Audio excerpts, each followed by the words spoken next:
Você sabia que financiar um imóvel ao invés de alugá-lo pode sim valer a pena? Quando falam que nunca vale, é porque fazem contas simplistas demais. Hoje eu vou mostrar como é possível verificar o que compensa mais, alugar ou financiar um imóvel.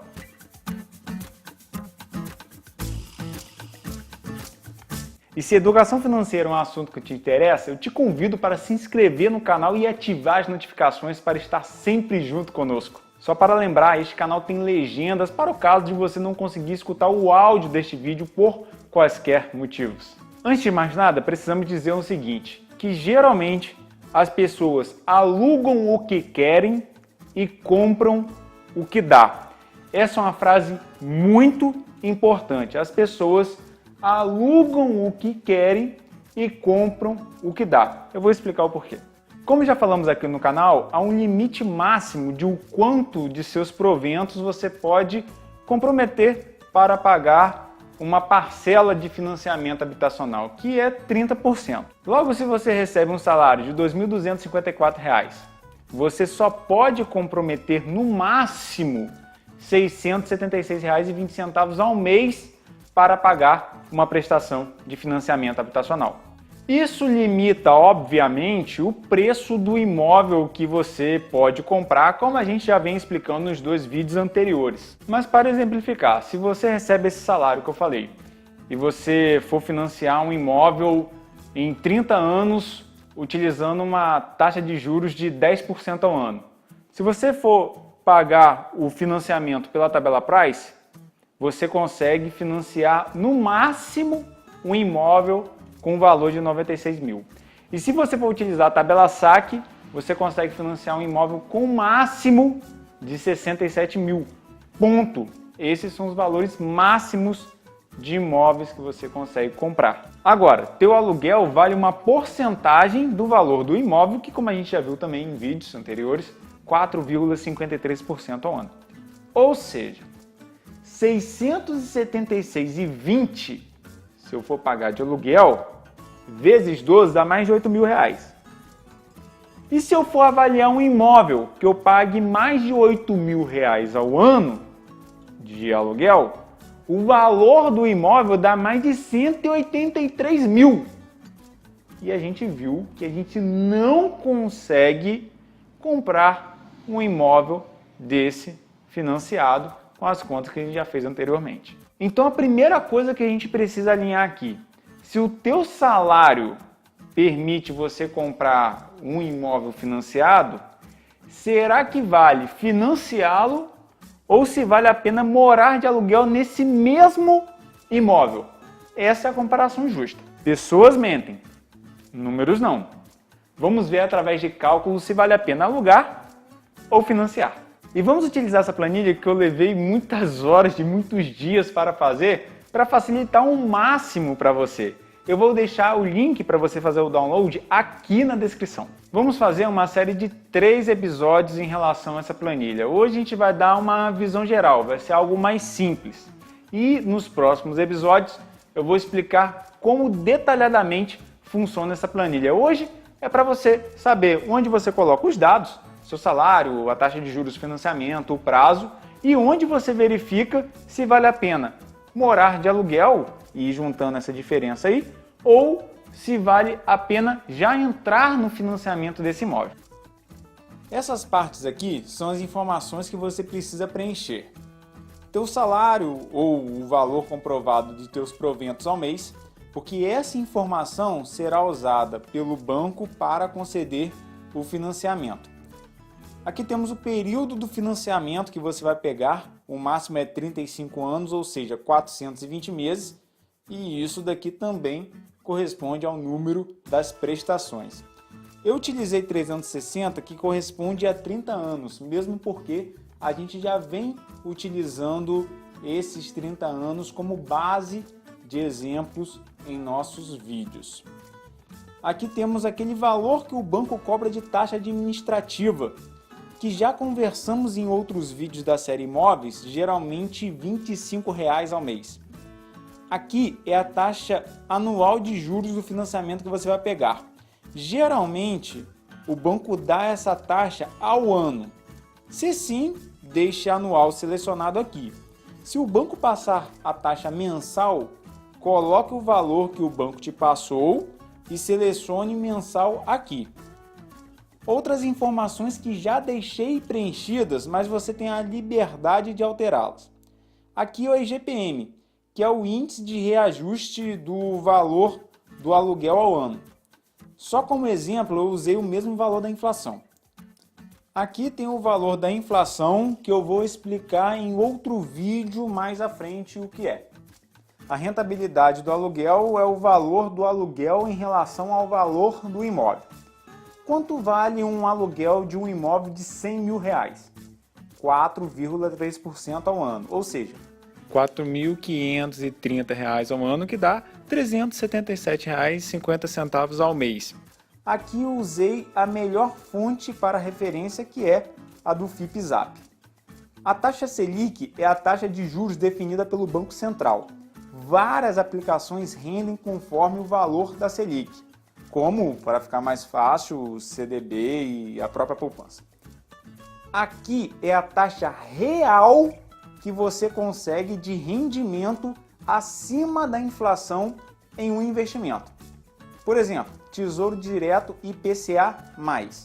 Não vou falar de investimentos nesse vídeo, mas esse em específico rende a inflação mais uma taxa fixa. Ou seja, se a inflação for de 3% ao ano, ele tem 3% ao ano mais uma taxa, que coloquei aqui de 4%. Ou seja, eu tenho um ganho real de 4%. Explico isso quando fizermos uma série de investimentos. E o último dado que você vai precisar digitar, mas recomendo que não mude, aconselho que deixe como está, é a valorização real anual do imóvel. Dizem que o imóvel só valoriza, endeusando isso, como se valorizasse muito. Mas os números mostram que, em média, houve uma valorização anual de apenas 1,23% acima da inflação em 36 anos. Aqui é a valorização real do imóvel. Todo o resto a planilha calculará automaticamente. E são nessas células marcadas que você precisa se atentar, pois vai dizer se vale a pena alugar ou financiar. A planilha calcula tudo automaticamente e te fala qual a melhor escolha nessas células. Podemos observar que nessas situações aqui é melhor financiar o imóvel pagando aquela enormidade de juros do que morar de aluguel no mesmo imóvel. Entretanto, precisamos dizer com base em que a planilha faz essa sugestão. E é isso que eu vou explicar mais detalhadamente nos próximos vídeos. Mas aqui é o pulo do gato. Aqui é o ponto que diversos educadores financeiros acabam não considerando. Logo, se você é um educador, peço que mantenha a referência dessa planilha atrelada ao canal Partiu Ser Rico, com uma questão óbvia de hombridade e honestidade. Então agora vamos entender com base em que a planilha faz essas sugestões, de forma mais simples, mas te garanto, com base na vida real. Me acompanhe aqui. Ainda nessa parte de dados, podemos ver a seção saque, que se refere obviamente à tabela saque. Assista o vídeo aí em cima para saber, com base no salário, taxa de juros e prazo, como calcular o valor máximo no financiamento nesse caso. Após descobrir o valor máximo, vou colocar também o valor da documentação do imóvel. Ao comprar imóvel, você não pode ter somente o valor de entrada. Você tem que ter o valor da documentação, ITBI e RGI, as quais você pagará cerca de 2% em relação ao valor do imóvel cada. Aqui vemos, se você optar por morar de aluguel nesse imóvel, seguindo o índice da FIPZAP, quanto você começará pagando ao mês. Lembre-se do seguinte, o aluguel aumenta ao longo do tempo, enquanto que as prestações diminuem ao longo do tempo. E agora vamos ver quando o imóvel pode ser quitado. Baseado em quê? Vamos lá. No saque, a primeira parcela é a mais cara. É a que corresponderá a 30% do teu salário ou proventos comprovados. As prestações diminuem mês após mês ao longo do tempo. Essas duas seções são para calcularmos o seguinte: quando você pode quitar o imóvel se você poupar essa diferença investindo no Tesouro IPCA+, e aqui investindo na poupança. Esses cálculos são feitos na planilha saque que vamos analisar semana que vem. Relembrando, o valor da prestação vai caindo ao longo do tempo. E se eu resolver poupar e investir essa diferença? Obviamente, chegará um momento que eu vou ter um montante que será maior que o saldo devedor do financiamento. E aí eu poderei quitá-lo integralmente.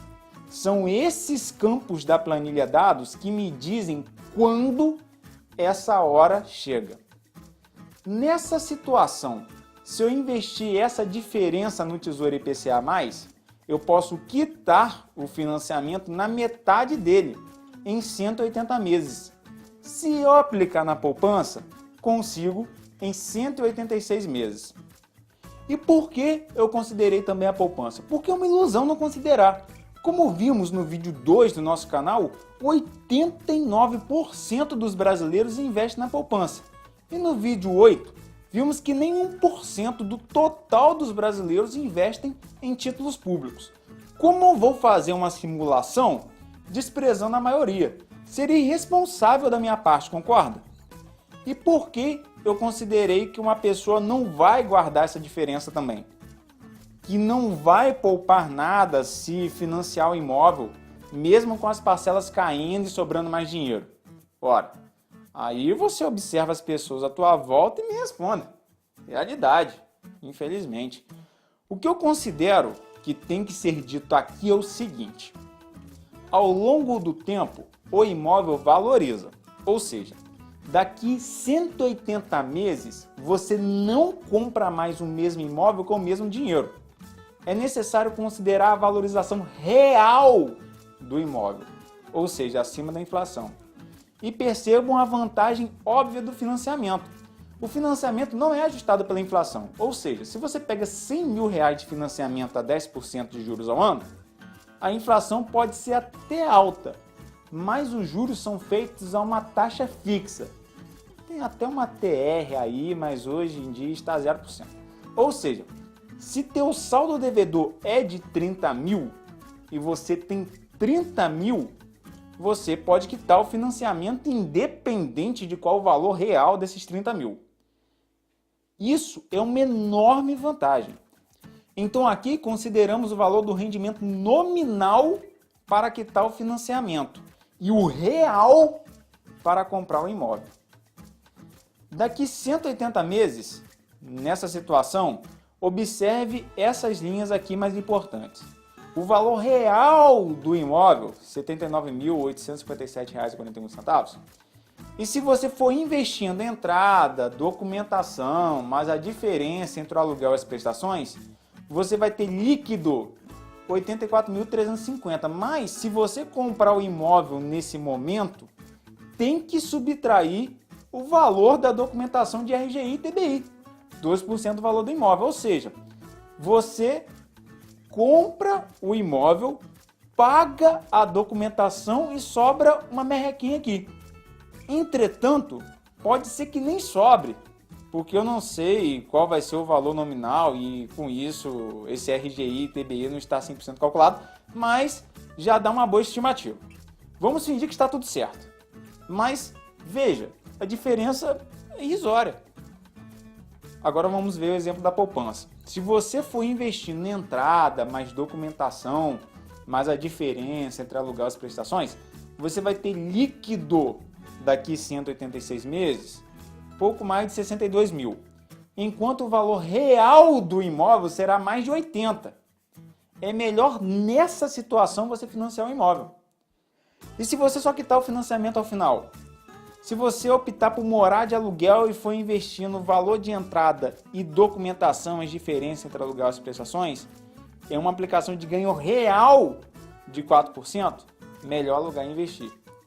Se for investir esse valor e as diferenças na poupança, melhor financiar. Já um financiamento pela tabela Price é mais fácil visualizar porque as prestações são iguais. Então eu vejo o que acontece se eu morar de aluguel nesse mesmo imóvel e investir em entrada, documentação e a diferença entre o aluguel e as prestações ao longo do tempo. Se investir em uma aplicação que me pague 4% de ganho real ao ano, é melhor morar de aluguel e investir nesse dinheiro que falamos ao longo do tempo. Se for investir na poupança, melhor financiar. No caso da poupança, se valer a pena alugar, ele muda essas células e todos os dados numéricos são preenchidos automaticamente. Aqui é matemática, mas tem os aspectos psicológicos. Se você for morar de aluguel e não consegue guardar essa diferença que a gente falou, ou se quer morar de aluguel no que quer e comprar o que dá, matematicamente falando, é óbvio que é melhor financiar um imóvel. E por que eu deixo muito clara a questão matemática? Assista o primeiro vídeo da nossa série Imóveis para você entender outros aspectos na questão de ter um imóvel. Aspectos não relacionados diretamente ao lado financeiro. Se surpreendeu com os resultados? Gostou desse vídeo? Então curta e compartilha com as pessoas que você gosta. Também te convido novamente para se inscrever no canal e ativar as notificações para partirmos juntos rumo à riqueza. Um abraço e partiu ser rico!